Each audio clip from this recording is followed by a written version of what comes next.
this video, I'm going to show you how you can do the front view of the shaft guide. The first thing I need to do is set my visible layer current. I'll use this bottom corner as the first corner of my front view. I'll zoom in a little bit. I'm rolling my IntelliMouse wheel up to zoom in, press it down to pan. The first thing I want to do is make a rectangle. That bottom rectangle for that bottom surface is 101.6 along the x-axis and 12.7 along the y-axis. So I'll do a rectangle, start at this endpoint. I'll type 101.6, tab 12.7. Notice that the units are a lot bigger this time. That's because this project is metric. If you accidentally opened the decimal or imperial prototype file, this drawing will be huge on it. So you need to make sure that you really did open the metric prototype drawing file. You'll realize it at this point, if not, if your drawing doesn't actually fit in it. So I've got the initial rectangle drawn here. Now what I'm going to do is I'll start the circle command, but I'll use the from OSnap. So I'm going to shift right click and choose the from option. I could also type the word from. I'll click on this corner. So from this corner, I'm going to type at, so it's a relative coordinate, meaning it's going to come from that corner, not from 0, 0. Along the x, I need to go to the left, so I'll type negative 50.8, comma, and then I'll go up 63.5 on the y. So I've started my circle right where I need it. Now it's asking me for the radius of the circle. And that's because when I started this command, I did not choose the circle diameter option. I just chose the regular circle option, and it's asking me for a radius by default.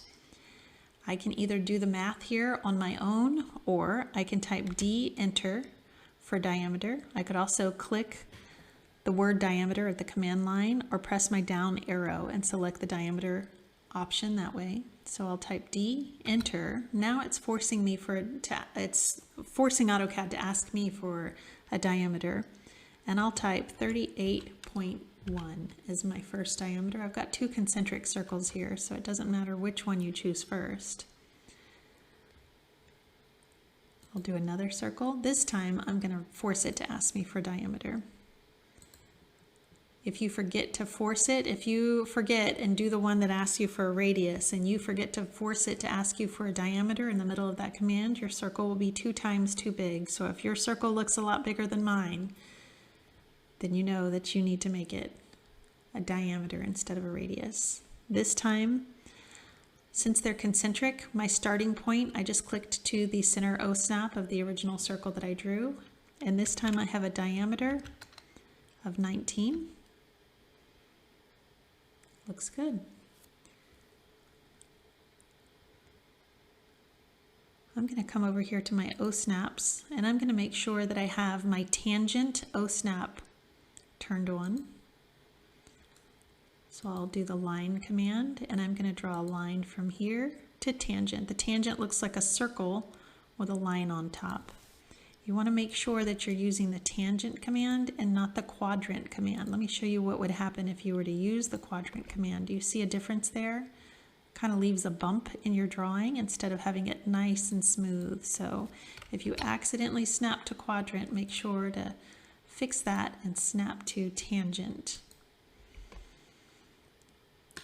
This looks good.